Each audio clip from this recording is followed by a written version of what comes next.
tenut ket politikour. Petaout dod d'ober amman à Bruxelles. Labour de vel troer.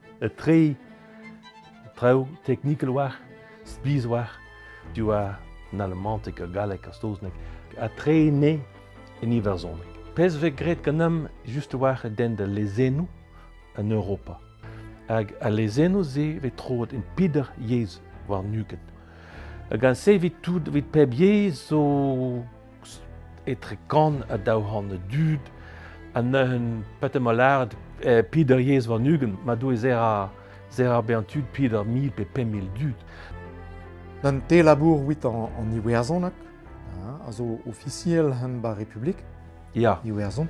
Jonj dit ar labour vek wet ba Europa wit treitout an testenou a lezenou neus bet un nefet war stad a yez, stad a langaj, bas bro iwerzon. Kafketin.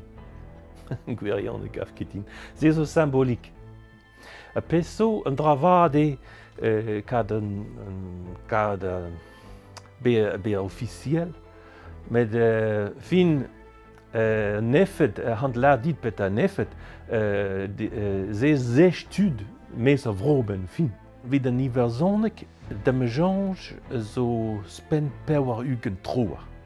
De la de nim zo vel a bretone de o jez vin, en dan ma zo dau honde dud labor damo, ze zo, ma vi jananto dionte en overs an ho skol pe, ho war drov u gale pen drapnake, de vi jen mure effet, wa vida jez, met vidom hen dravad pe et ma de labor, en hun lakker a ze lod de se reeuwang de diski skrife i verzon gwellor, quoi. Ze zo zur.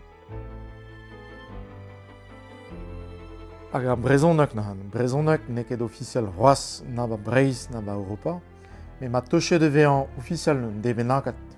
Te vije barek de drei a memeus lezenou in brezonak ie pe pa. Vision ket. En bezonek nus ket de dud hag a vije ka dorze. In Breiz, in Breizizel, baskol humeur, nus ket de dud vit stume troerien en gwirione. Met ze ne ket en draval, rede mird a brezonek ba havro de genta.